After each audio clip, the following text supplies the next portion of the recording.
Playing on a Budget is brought to you by CoolStuffInc.com, the best Magic the Gathering singles and sealed retailer on the internet, GatheringMagic.com, your #1 source for Magic the Gathering news and content, and RogueDeckBuilder.com, my personal channel filled with innovative and entertaining Magic the Gathering rogue brews.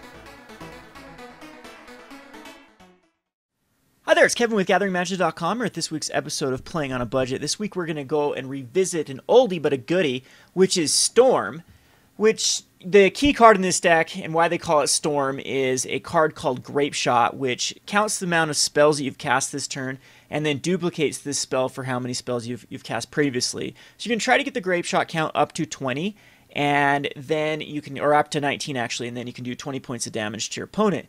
We have a few ways to accelerate the deck. One is through Goblin Electromancer, and which makes all of your instant and sorceries cost 1 less, so it makes your Desperate Rituals and Pyretic Rituals basically into Dark Rituals. And then your Pyromancer Ascension, if it has 2 counters on it, is going to be able to copy all of your spells, and therefore you'll be able to go through your deck very, very efficiently. All of your draw spells will draw you 2 spells, all of your rituals will duplicate themselves twice, and it's very hard to miss if you go off with Pyromancer Ascension if you try to combo off with a Pyromancer Ascension active. So this is going to be a more budget version than the traditional Storm. The traditional Storm is going to run around, I would say, $300 to $400. I've cut this down to our $200 budget that we've set for Modern.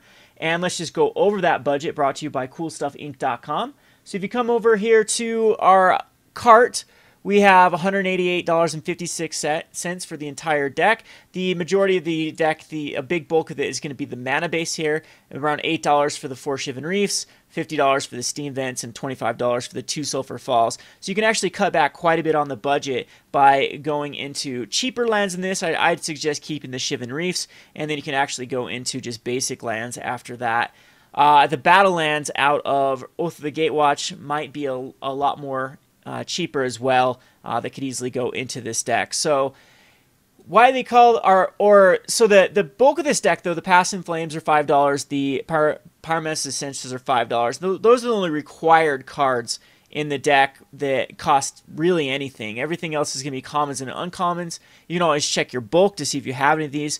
The Lightning Bolts and the Manamorphose are creeping up there in price, as well as the Gitaxian Probes. We have cut one of the more expensive cards out of the list, which is Serum Visions. But I think that we've gone a nice little graveyard strategy. Instead of Serum Visions, we're going to run 4 Thought Scours and 4 Faithless Lootings. And that allows us to only run 2 Past in Flames, because we're going to find a Past in Flames in the graveyard with the amount of Faithless Lootings and Thought Scours and Desperate Ravings. So a Serum Visions is probably one of the more powerful, if not the most powerful cards in Storm, but it isn't necessary. And we're gonna try to see if it works without the Serum Visions. What makes Serum Visions a lot more superior to Sleight of Hand is it goes through basically 3 cards rather than just the 2 cards. So you get to look at the top 2 cards of Sleight of Hand and put 1 in your hand and 1 on the bottom. With Serum Visions, you get to draw a card and then scry 2, deciding where you want those cards. So if it's 2 lands, you can throw them on bottom. I don't know. Sleight of Hand is pretty powerful, though. And so anyway, what we're going to do is we're going to run 4 of the rituals each. So 4 Desperate Rituals and 4 Pyretic Rituals. The Goblin Electromancer is a 4 of, just to accelerate your Manamorphoses, your Desperate Rituals, your Pyretic Rituals. The card draws are going to be Thought Scour, Sleight of Hand, Desperate Ritual, or Desperate Ravings, and Faithless Looting. And then eventually we're going to try to get the Pyromancer Ascension on 2 and try to get that storm count up to 20 or 19 or whatever you need to do damage. Grapeshot can easily do more than 20 damage. You can probably do upwards of 50 plus damage if you flash it back. In the sideboard, we have 2 Dispels. Those are just really good at countering any sort of problematic instant when you're trying to go off. We have a Defense Grid that we can bring in versus Counterspell type decks that we can cast a Defense Grid, and then our opponent basically can't cast the Remands or Mana Leaks on our turns when we try to go off. Empty the Warrens is an alternate win condition. I like this versus decks that try to ruin your plan of going off with Pyromancer Ascension.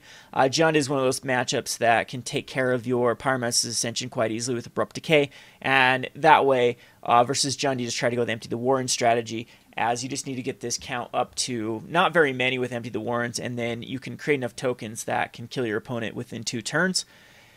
The Vandalblast is going to destroy any problematic artifacts. The Overload is very easy on this card as well to get up to 5. You can just completely wipe out an affinity board. We're running a 3 of those. It can also, Vandalblast is in here to get rid of the Relic of Progenitus, as if they go first turn Relic of Progenitus, you need to get rid of that relic before you try to go off with Past in Flames. It is possible, though, to storm off through a Relic of Progenitus. Echoing Truth is just kind of our flex card. It can take care of any sort of token-based strategy. It can take care of the Splinter Twin. It can balance a Leyline of Sanctity, which you do have to take care of before you can go off. And so if you know that they're playing Leyline of Sanctity, you bring in Echoing Truth. And Lightning Bolts can be another alternate win condition. You can bring this in versus hyper-aggressive decks to take care of their early threats. And then if you have late game, if you have like a couple of Pyromancer Ascensions out, even just duplicating the Lightning Bolts and then flashing them back can be enough damage to destroy your opponent. So I've got this already queued up in a modern league. I'm currently 1-1. Tried to record some games and it just didn't work out. So let's continue that league.